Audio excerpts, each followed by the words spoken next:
ಪರಿಚಯ. ಶ್ರೀಮತಿ ವಿ ಲಕ್ಷ್ಮೀದೇವಿ ಕಡೂರು, ಚಿಕ್ಕಮಗಳೂರು ಜಿಲ್ಲೆ. ನನ್ನ ಪತಿಯು ಕಾಶ್ಮೀರ ಗಡಿಯಲ್ಲಿ ಇರುವ ಕಾರ್ಗಿಲ್ ಎಂಬಲ್ಲಿ ಸೈನಿಕರಾಗಿದ್ದಾಗ ನಾನು ಕಡೂರಿನಲ್ಲಿ ಶಿಕ್ಷಕಿಯಾಗಿ ಕಾರ್ಯನಿರ್ವಹಿಸುತ್ತಿದ್ದೆ. ಆಗ ನನ್ನ ಮನದಲ್ಲಿ ಉದ್ಭವಿಸಿದಂಥ ಭಾವನೆಗಳನ್ನು ನೆನಪು ಮಾಡಿಕೊಂಡು ಇಂದು ಕವನ ರೂಪದಲ್ಲಿ ಬರೆದಿದ್ದೇನೆ.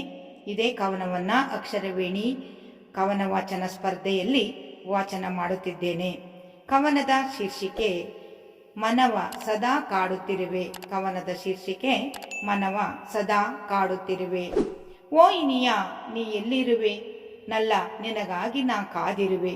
ಓ ಇನಿಯ ನೀ ಎಲ್ಲಿರುವೆ, ನಲ್ಲ ನಿನಗಾಗಿ ನಾ ಕಾದಿರುವೆ. ನನ್ನ ಮನವ ಸದಾ ಕಾಡುತ್ತಿರುವೆ, ನೀ ಬರುವ ದಾರಿಯ ನೋಡುತ್ತಿರುವೆ. ನನ್ನ ಮನವ ಸದಾ ಕಾಡುತ್ತಿರುವೆ, ನೀ ಬರುವ ದಾರಿಯ ನೋಡುತ್ತಿರುವೆ. ಪರಿಶುದ್ಧ ಪ್ರೇಮ ಎಂದು ಚಿರವಾಗಿರುತ್ತದೆ, ನಿನ್ನ ಒಲವು ನನ್ನ ಮನದಲ್ಲಿ ನೆಲೆಯಾಗಿದೆ. ಪರಿಶುದ್ಧ ಪ್ರೇಮ ಎಂದು ಚಿರವಾಗಿರುತ್ತದೆ, ನಿನ್ನೊಲವು ನನ್ನ ಮನದಲ್ಲಿ ನೆಲೆಯಾಗಿದೆ.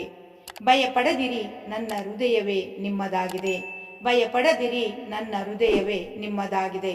ಭಗವಂತನ ಕೃಪೆ ನಮ್ಮ ಮೇಲಿದೆ. ಭಗವಂತನ ಕೃಪೆ ನಮ್ಮ ಮೇಲಿದೆ. ಸಂಗಾತಿ ನೀ ಜೊತೆ ಇರಲು, ಕಷ್ಟ ಸುಖದಲ್ಲಿ ನಿತ್ಯ ಭಾಗಿಯಾಗಿರಲು.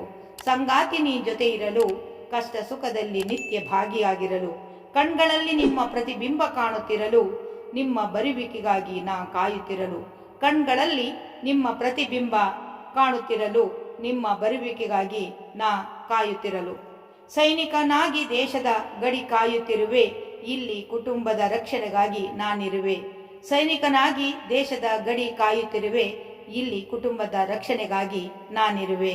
ನೆಮ್ಮದಿಯಲ್ಲಿ ನಿಮ್ಮ ಕಾಯಕ ಮಾಡಿರೆನ್ನುವೆ. ನೆಮ್ಮದಿಯಲ್ಲಿ ನಿಮ್ಮ ಕಾಯಕ ಮಾಡಿರೆನ್ನುವೆ. ದೈವ ನಮ್ಮ ಕಾಯುವನೆಂಬ ನಂಬಿಕೆಯಲ್ಲಿರುವೆ. ನೆಮ್ಮದಿಯಲ್ಲಿ ನಿಮ್ಮ ಕಾಯಕ ಮಾಡಿರೆನ್ನುವೆ. ದೈವ ನಮ್ಮ ಕಾಯುವನೆಂಬ ನಂಬಿಕೆಯಲ್ಲಿ ನಾ ಇರುವೆ. ಅವಕಾಶಕ್ಕಾಗಿ ಧನ್ಯವಾದಗಳು. ಎಲ್ಲರಿಗೂ ನಮಸ್ಕಾರಗಳು.